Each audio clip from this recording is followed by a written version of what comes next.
Vamos agora para o tema da semana. Vamos apresentar as singularidades e as curiosidades do futebol português. Observatório do Esporte. Confira a reportagem da semana. Um tema em debate. A pesquisa histórica ensina que o futebol português nasceu em 1888, introduzido por Guilherme Pinto Basto. E o primeiro jogo ocorreu em 1889. Porém, alguns historiadores interpretam que o futebol lusitano nasceu antes, em 1875, na freguesia de Camacha, na Ilha da Madeira, e foi organizado por Harry Hilton, jovem inglês que residia na Madeira. No Brasil, o futebol nasceu em 1894 e foi introduzido por Charles Miller, que trouxe da Inglaterra material esportivo adequado e um livro de regras. Em 1900, o Brasil já tinha mais de 60 clubes de futebol. O primeiro jogo entre portugueses e brasileiros aconteceu em 1913. Uma equipe de Lisboa visitou o Rio de Janeiro e enfrentou o time do Botafogo. É hora de passar a bola para o nosso amigo Zeca Marques, cidadão brasileiro e português, torcedor da Portuguesa de Desportos e do Benfica.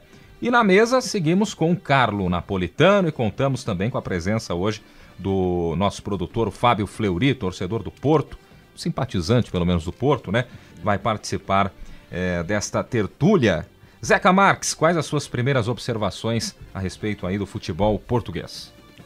Bom, caro Guilherme, você fez aí um registro histórico de como teria começado o futebol em Portugal e no Brasil.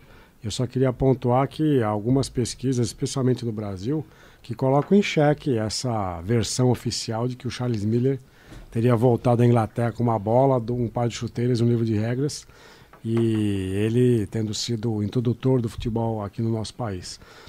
Há registros de jogos ou de práticas futebolísticas em diferentes lugares do território nacional. Alguns já disseram que em Itu havia uma prática num colégio de jesuítas. Outros dizem que no Rio de Janeiro houve um jogo também de futebol. Então, eu só queria pontuar que há divergência, né? Não há... Agora, interessa para um discurso oficial que seja um inglês que tenha vindo e tenha trazido a prática para o país. Em Portugal também, muitos dizem que na região onde hoje fica ali Carcavelos, é onde teria acontecido a primeira disputa de futebol em Portugal. Carcavelos é uma praia que fica ali entre Cascais e Lisboa. A gente vai falar um pouco mais sobre isso, porque temos um entrevistado que joga no Estoril Praia, que fica ali nessa zona que diríamos que faz parte da Grande Lisboa. Mas você falou que o Fleury torce pro Porto. O Carlos Napolitano, qual que é o seu clube de predileção em Portugal? Eu não tenho, Zeca. Sinceramente, talvez o Sporting pelas cores, né? Que é verde e branco. Então você veja que a mesa aqui está bem representada. Os três grandes clubes de Portugal, que são o Benfica, o Porto e o Sporting, cada um aqui. Dois que não sabem muito bem se gostam ou se não gostam. E eu que sou apaixonadíssimo pelo Benfica. Apaixonado a ponto de passar mal quando o Benfica perde. Até porque o meu outro clube que você citou, a Portuguesa, talvez eu deixe de existir em breve. Então é capaz que eu fique só com uma paixão clubística na minha vida. Zeca, você não perguntou qual clube português eu gosto. Ah, é verdade. Qual é o clube português que você gosta, Guilherme Dias? Estoril Praia. O único time do universo que aceitou o convite do Noroeste para comemorar os 100 anos do clube. É que então, passei a gostar do Estoril. Você tem uma ligação afetiva. Claro que é brincadeira, né? Mas de fato aconteceu esse jogo. Foi realizado em 2010. Você tem uma ligação afetiva porque você, por acaso, locutou esse jogo? Trabalhei nesse jogo, transmissão de Noroeste 1, Estoril 2. Claro que eu fiz uma brincadeira, mas na época o Estoril Praia estava fazendo uma série de amistosos aqui no Brasil, né, em 2010, ano do centenário do Noroeste, e aconteceu esse amistoso no estádio Alfredo de Castilho. O Estoril Praia é um clube, a gente pode dizer que é um clube empresa, assim como o Desportivo Brasil, sim, que eliminou o 15 de Jaú recentemente aqui no acesso para a Série A3. O Estoril Praia, ele tem um presidente brasileiro, um técnico brasileiro, tem aí uma dezena de jogadores brasileiros, é uma espécie de trampolim para o mercado europeu, para as outras ligas europeias, e é um clube pelo qual, desculpa, eu não tenho a menor simpatia. Eu fui ver um jogo do Estoril Praia no Estoril, no estado do Estoril contra o Marítimo, e até a torcida organizada parece que é de aluguel. Ela fica com aquele comportamentozinho assim muito asséptico, e parece que é aquele tipo de torcida paga que o empresário está pagando para que tenha público e que tenha alguns cânticos iguais às outras claques, as outras organizadas em Portugal. Se a gente puxasse então para o futebol brasileiro, seria aí uma espécie de Red Bull, que não tem torcida, seria um Red Bull, Audax. Mas aí tem uma diferença, o Estoril Praia é um clube tradicional da região.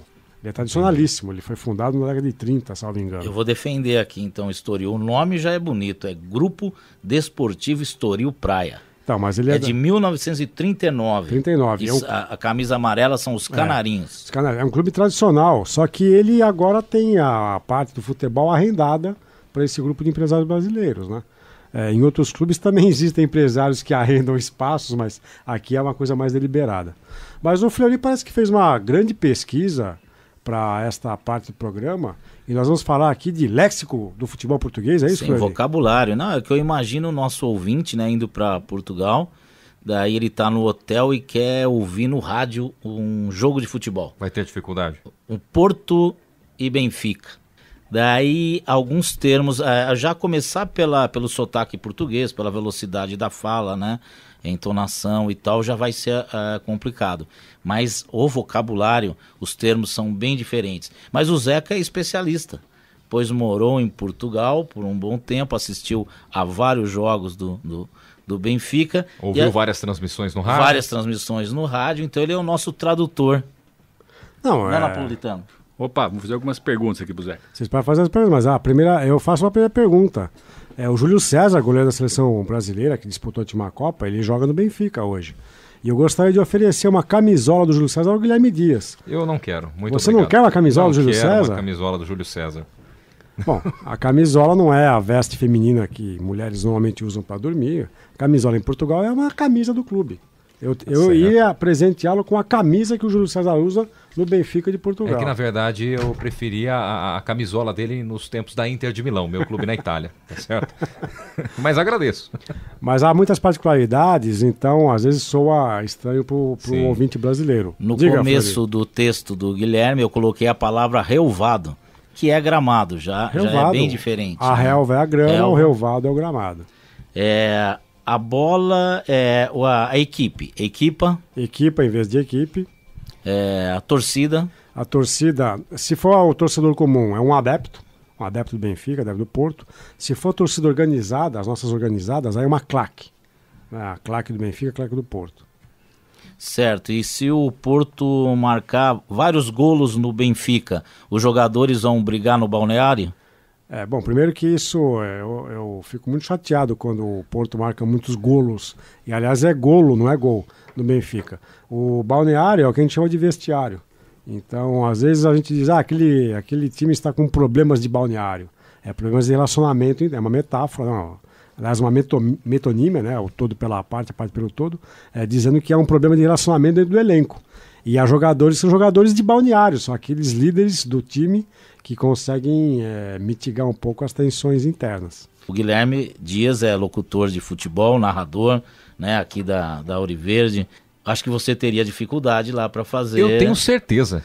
Por exemplo, o impedimento lá é alegado fora de jogo. O impedimento é o fora de jogo, o alegado é o fora de jogo, eles estão alegando que houve um fora de jogo, é o impedimento. O offside. Então seria alegado fora de jogo, tudo isso então, falar só fora de jogo? Não, dá para falar só fora de jogo. Tá certo. Então seria mais simples, né? Vem Bruno César trazendo pela esquerda, enfiou a bola na frente pro André, tá fora de jogo, pronto.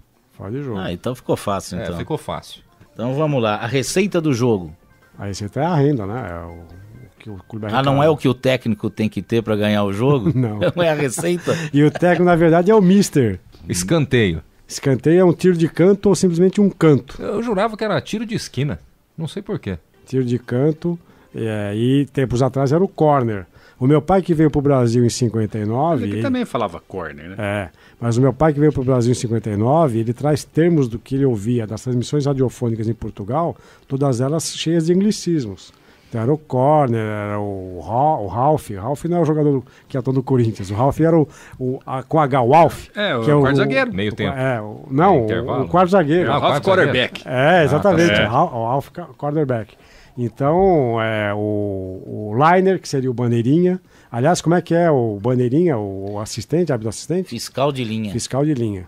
Então o fiscal de linha é quem marca o fora de jogo, Guilherme Dias. Até o Tá goalkeeper certo. aqui também usava. Não... Goalkeeper também se usava no Brasil e vejam, goalkeeper, a tradução mais próxima de goalkeeper é aquele que mantém o gol, né? Em Portugal é o guarda-redes. É o guarda-redes. Falando então, o Júlio César é o guarda-redes que queria lhe dar a camisola e você não quis a camisola do guarda-redes do Benfica. Tá certo. E o comportamento da torcida, Zeca? Um xingamento, por exemplo, o nosso fiscal de linha lá é muito xingado? Bom, aí tem uma questão que eu acho interessante, que aqui no Brasil, o torcedor comum, que não pertence à organizada, quando vai ao estádio, ele costuma mimetizar, ele costuma imitar, ele costuma comportar-se como a organizada faz, com os cânticos, as coreografias, os xingamentos. E em Portugal é uma distinção muito clara. O torcedor organizado é uma coisa, tem um comportamento. O torcedor comum não tem nada a ver com esse torcedor organizado. E muitas vezes, quando o clube não está em boa fase, há até uma cisão entre esses dois tipos de torcer. Né? O organizado quer protestar, às vezes quer pegar no pé do treinador, do mister, do jogador, e a torcida comum, que na verdade é a maioria, ela tem outro tipo de comportamento. Então vejam só, no ano passado eu fui ver o último jogo do campeonato português, 2014-2015, no Estádio da Luz. O Benfica já era campeão, tinha ganhado com uma rodada de antecedência. E a tônica do jogo era, se o Jonas, o atacante brasileiro, jogou no Grêmio, Portuguesa, né? Se ele seria o artilheiro do campeonato, ele precisava marcar 3 gols para passar o Jackson Martinez e ficar com a artilharia do campeonato. Ele fez um gol, precisava de 1 para empatar e 2 para passar à frente. E aí no segundo tempo há um gol que o Jonas faz que é anulado pelo bandeirinha, pelo fiscal de linha. E os monitores dos camarotes mostraram que o gol foi irregular, foi legal. Né? E aí aquilo se espalhou pela torcida, todo mundo começou a relatar, o rádio também disse que o gol foi legal. E aí o coro do estádio inteiro, vocês imaginam qual foi, não? Para ofender ou para protestar contra o Bandeira? Não faço ideia. Aqui no Brasil seria aquele xingamento clássico que coloca em xeque a honra da progenitora do... Homenageando a do mãe. assistente, exatamente. Pois é. O coro que se ouviu nos Estados Unidos foi palhaço, palhaço. Então essa é a grande ofensa contra o assistente, porque o Jonas ficou sem artilharia do campeonato. Portugueses são educados. O Napolitano tem uma grande experiência no futebol português. Um jogo... Assisti um jogo com o Zeca, tava eu, o Zeca e o Você Jefferson, também ouviu o colega. palhaço ou não? Não, mas o que o Zeca colocou é de fato isso aí. A gente chegou na nossa cadeira já comprada, reservada, marcada. Assistimos o jogo na lateral do campo, sentados, com uma belíssima visão no estádio muito bonito. E, de fato, a torcida ficava no outro andar a torcida organizada. Não, era o mesmo piso, mas um setor completamente oposto. Mas não o tinha oposto acesso. mais acima. E a impressão é que eles ficavam um pouco mais acima, não no mesmo nível que a gente estava. E, de fato, os torcedores das organizadas cantavam os cânticos, gritavam, pulavam, e o resto da torcida sentado, né? Muitos senhores, senhoras, né? Acho que o português lá em Portugal a idade das pessoas é uma idade um pouco mais avançada, uma sociedade que tem uma faixa etária maior do que a nossa, mais idosa. Então, com muito respeito, assim, e bem legal de se ver, diferentemente desses jogos no Brasil. Eu tive uma experiência pessoal um pouco negativa, porque os primeiros jogos que eu fui ver em Portugal, eu tinha um comportamento próprio do que a gente tem aqui no Brasil, né? Então, era xingamentos de qualquer ordem, qualquer tipo, e eu percebia, quando eu ficava nas torcidas que não eram as organizadas, eram os adeptos comuns, eu percebia que aquilo incomodava. Então, o xingamento com palavras de baixo calão, os palavrões nossos comuns de estádio, eles não eram bem vistos pelas pessoas que estavam do meu lado. Eles ficavam olhando, quem que é esse mal educado? Né? Agora, na organizada, eu vi jogos na claque do Benfica, do Sport e do Porto, porque eu fiz um trabalho quase que etnográfico com a minha tutora lá em Portugal, que era a professora Salomé Marivolt. Ela tem um trabalho com torcidas organizadas em Portugal, né? Então ela conseguiu uma credencial que nos deu acesso a ver jogos infiltrados nas torcidas organizadas do Benfica, do Porto, do Sporting.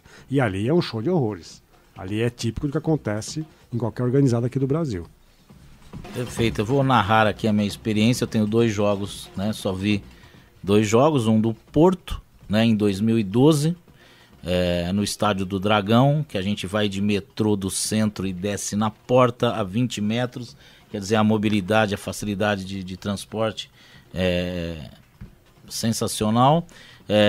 O estádio bonito, a torcida animada, não tão barulhenta que nem a brasileira, gramado, tudo Relvado. perfeito, relvado, né? E muito interessante. E também fui ver, obrigado, um jogo do Benfica, que eu estava com o Zeca Marques, daí ele comprou o ingresso para mim. Jogo da Liga Europa, Benfica e Alkmaar da Holanda. Mas que foi muito interessante porque o estádio também belíssimo, transporte, deu para eu participar mais até do cotidiano, dos hábitos, né, dos adeptos, dos torcedores. Antes de entrar no jogo, a gente parou numa barraquinha, como é que se fala? O que nós temos aqui em Bauru, na Praça da Paz, aqueles trailers, em Portugal, são as roulottes. E o que mais se vende nas roulottes é o prego no pão, que é um sanduíche de carne de vaca no pão. E prego porque havia a tradição de que aquela carne era muito dura, então você martelava a carne com um martelo de bife para que ela amolecesse, então por isso prego no pão. E aquilo que fascinou o Fleury, que ele passou a comer todos os dias, não só nas roulottes, mas nos restaurantes e nos bares, que são as bifanas. O que seria a bifana? É um sanduíche de carne de porco. E ela é feita numa panela muito grande, com um molho que eu não sei dizer o segredo, um pouco picante. E é só o pão francês aberto, você pega aquele pedaço de carne... Que lá não é pão francês, né? É pão português. Pão português. E joga e molha o pão com molho e... tem um sabor, é muito simples, mas muito gostoso. O Fleury tá com uma cara de que já improvisou uma bifana aqui em Bauru, já não deu apartamento certo. dele. Infelizmente não deu certo. Mas daí, só caminhando, saindo... Tem um jeito de ser comendo do reino, aquele tempero, que ele é bem... Ela é picante. E daí, nesse dia, depois de comer a bifana em frente ao Estádio da Luz, quase chegando, né, para entrar, o Zeca falou assim, você não vai comprar um cachecol de lembrança? Daí eu pergunto, Zeca, essa história do cachecol na Europa, essa tradição, como que é em Portugal também? Aquilo que a gente vê nos nossos jogos, que são as pessoas levarem as camisas do clube, o que acontece lá? Lá não é tão comum usar a camisa, até por causa do clima. Então muita gente leva casaco e o cachecol é uma peça de indumentária que serve para aquecer no frio, no outono, no inverno europeu. E ao mesmo tempo, quando o jogo começa, toca-se o hino do clube, do time mandante. E a tradição é que os torcedores erguem os cachecóis, ficam os cachecóis erguidos, formando uma moldura humana muito bonita, né? Isso acontece inclusive nos jogos da seleção de Portugal. Eu acho que na última Eurocopa muitos de nós pudemos ter visto que quando se executava o hino nacional português, os adeptos portugueses levantavam os cachecóis. Então a prática em Portugal não é de levar a bandeira para o jogo, né? Até porque só as organizadas podem ter acesso com bandeiras. E ninguém leva bandeirinha de mão, o que é comum levar é o cachecol. E outra curiosidade, né, Zeca, Napolitano e Guilherme, do futebol português, são os brasileiros, né, que há anos, né, estão... tomando conta do mercado português. O Zeca mencionou dois, né, o Júlio César, né, que deu a camisola pro Guilherme, que o Guilherme recusou. E o Guilherme recusou, e o Jonas, que é o centroavante. Tem bastante. E o atual capitão do Benfica, que já está lá há 11 anos, é o Luizão. Né, que jogou no Cruzeiro aqui. Ele é o maior capitão do Benfica em termos de jogos, Zeca? Porque ele ia bater o recorde, não ia? Boa pergunta. Eu acho que ele é o jogador que mais vezes atuou como capitão do Benfica, mas é um dado a ser checado. Eu acho que eu li alguma coisa que ele ia bater o recorde. Porque ele está há 10 anos lá, não é capitão há 10 anos, mas já pelo menos há 6, 7 anos ele é capitão do Benfica. E como prometido, a gente vai ouvir agora, né, em instantes, o Pepa vai colocar pra gente o jogador Lucas Farias, né, que é um jogador do São Paulo, que está emprestado para o Estoril.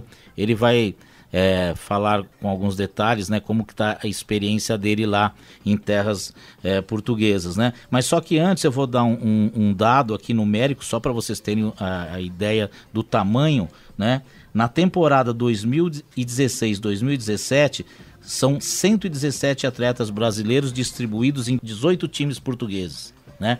O Estoril do Lucas Farias, que a gente vai ouvir, tem 1, 2, 3, 4, 5, 6, 7, 8, 9, 10, 11, 12, 13, 14 jogadores brasileiros. O Zeca já explicou, né, que o Estoril tem mão brasileira e mão também, né, comercial, né? Mas... dá para formar 10 times de brasileiro. Então, mas só que as outras equipes também, o Arouca tem 1, 2, 3, 4, 5, 6, 7, 8, 9, 10, 11. E tem um só que não tem nenhum brasileiro. Quem acerta? É o Belenenses. Belenense. Zé Camargo sabe tudo. Acertou na mosca, Rápido, Zé. hein? Belenense também de Lisboa. Agora, Fleury, é interessante que a presença de brasileiros lá é marcante, já há pelo menos uns 30 anos, mas nos últimos anos também passou a ser muito frequente os outros sul-americanos. Então, o Benfica está repleto de jogadores da Argentina, o Porto se notabilizou por contratar Colômbia. vários jogadores da Colômbia, o Rames Rodrigues está no Real Madrid, o Jackson Martínez, que eu já citei, né? E jogadores também uruguaios. Então, o mercado dos sul-americanos e brasileiros em Portugal é muito forte. Só o Marítimo da Ilha da Madeira tem 11 brasileiros também. Legal, vamos então ouvir o Lucas Farias? Tá no Vamos ponto lá. aí, Pepa? Vamos ouvir então o Lucas Farias, jogador do Estoril Praia. Então, eu cheguei em janeiro desse ano aqui em Portugal, vim emprestado pelo São Paulo com um contrato de 1 ano e meio. A minha adaptação aqui foi relativamente tranquila. Cheguei já no meio da época, né? Porque a temporada aqui é de julho até maio, portanto eu já cheguei faltando 4 meses para acabar a temporada. Então eu cheguei aqui sem ritmo de treino, de jogo. Então demorei mais ou menos umas 2, 3 semaninhas para entrar em ritmo, em forma. Aqui o jogo é muito diferente relacionado ao Brasil, e acredito que a outros países também. O jogo é muito dinâmico e é muito mais corrido do que no Brasil. Acredito eu que é muito mais físico também. No Brasil, acredito que os times deixam a parte de improviso, de leitura de jogo mais evidente. E aqui é mais a parte física, mais a parte tática. Então é natural que tenha um tempo até a gente entender e se adaptar ao jogo daqui. Mas acredito eu que até para a língua ser a mesma e ter bastante brasileiro no clube, isso vem facilitando para que eu possa desempenhar tranquilamente o meu futebol. Gosto do país, o país é tranquilo, moro numa cidade turística, moro perto de Lisboa, aqui é bem tranquilo. Então estou feliz, estou bem e espero continuar assim, né, nessa evolução, nessa pegada, para que as coisas possam continuar a fluir. Essas foram as palavras do Lucas Faria, jogador do Estoril, emprestado pelo São Paulo, de 22 anos, lateral direito. Tava bem tranquilo dando a entrevista pra você, né, Fleury? Lá em Portugal, pelo jeito, ele tá vivendo numa cidade muito boa que é Lisboa, né, Zé? Sabe que ele tinha comido umas bifanas antes da entrevista? E a questão do futebol, que ele fala da comparação técnica, tática, física? Eu acho que eu não vejo o jogo tão acelerado assim comparado com o Brasil. Eu acho que é um jogo mais físico, isso sim. Tem uma questão de pré-temporada, de cuidado físico. Agora, também não se compara com o que a gente vê nas ligas inglesa, alemã, italiana. O jogo de Portugal, até pela muita presença dos sul-americanos, é um jogo um pouco mais cadenciado e não tão distinto assim do que a gente vê no Campeonato Brasileiro. O Campeonato Brasileiro, como a gente comentou no começo do programa, está num nível um pouco abaixo da média, né? Nós não temos grandes elencos e grandes jogadores aqui, salvo algumas exceções. E então a equipe aqui do Observatório agradece o Lucas Farias, né, para sua participação e ótimo futuro para ele em Portugal e na volta aqui para o Brasil.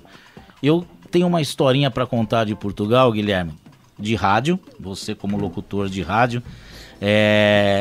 Em 2011 eu estava ouvindo pelo rádio, na casa de um amigo, um jogo quase da final, Zeca, não sei se você vai lembrar, que o Porto foi jogar no Benfica e acabou ganhando de 2-0 e levou a taça. Para você lembrar melhor, acabou o jogo na comemoração do time do Porto no estádio, né? O Porto foi campeão e estava comemorando o Estado da Luz. Do Estado da Luz, eles ligaram a água do gramado. Então o esguicho que molha o relvado. Expulsou todo mundo, porque a torcida tinha invadido o gramado para comemorar no final. Era frio? Era. Essa pergunta é interessante.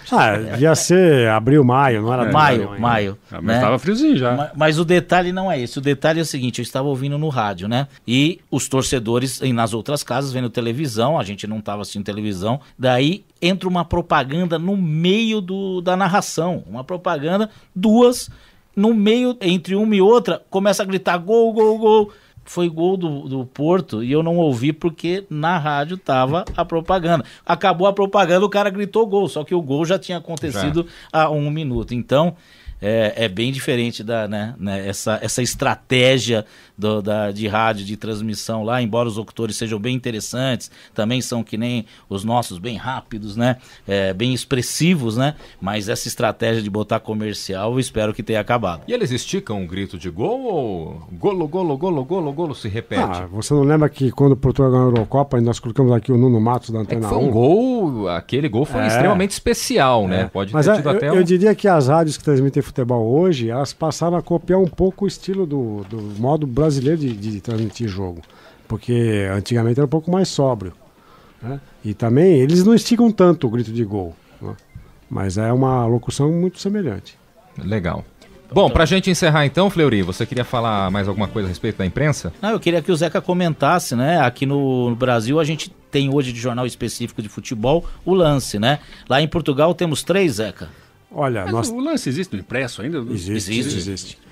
Portugal tem 3 jornais impressos. A Bola é tido como o jornal de maior tiragem em Portugal. Posso te ajudando? Pois não. De 1944. A Bola de 1954. Aí temos o Jornal Record, que foi fundado um pouco tempo depois. 1949. 49. E o último deles, que é o Jogo, que é o Jornal do Porto, que é de 1985. E o interessante é que o Jogo está muito associado ao Futebol Clube do Porto, é um jornal do Porto.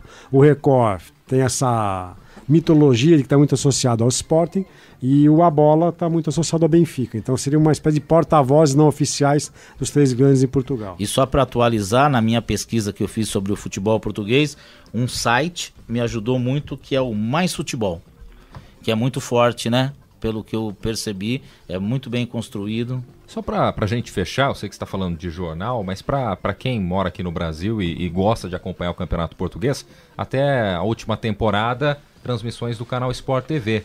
Sport TV e ESPN. E agora no Band Esportes. Band Esportes e também Esporte Interativo. Porque eu acompanhava na última quarta-feira Barcelona e Manchester City pelo canal Esporte Interativo, EIMAX, né, no caso, e eles anunciaram 3 ou 4 jogos para esse final de semana do Campeonato Português. As 2 primeiras rodadas não tiveram transmissão para o Brasil, aí o Band Esportes pegou o vácuo porque a Sport TV e a ESPN não quiseram renovar o contrato. E agora é uma novidade para mim, não sabia que o Esporte Interativo também tinha feito o contrato. Acho que é bom, porque é o atual campeão europeu. O futebol português é o atual campeão europeu. Legal, fica então aí a dica. E só para encerrar, Guilherme, você ouvinte que for para Portugal, vá assistir um jogo do Porto que merece. E procure o Fleury antes, que ele vai dar umas dicas também, o nosso querido Zé Camargo. E se der, assista o Benfica. Tá certo. Você ouvinte do programa que acessa as redes sociais, curta nossa página no Facebook. O endereço é facebook.com/Observatório do Esporte. Acesse também o blog do nosso programa, o endereço é observatoriodoesporteunesp.blogspot.com.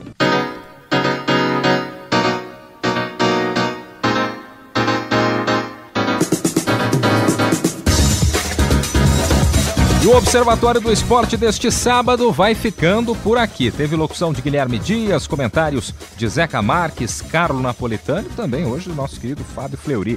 Equipe de reportagem com Heitor Facini, Leonardo Guerino, Isaac Toledo, Gabriela Brizotti, Adriele Silva, Leonardo Del Sante, André Magalhães e Gustavo Lustosa.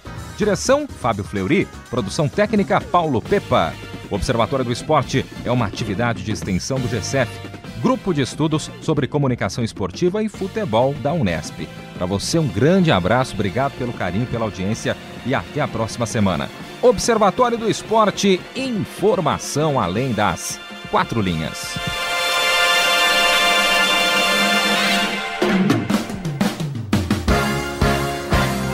A Unesp FM apresentou Observatório do Esporte. O programa que dá bola a todas as modalidades esportivas.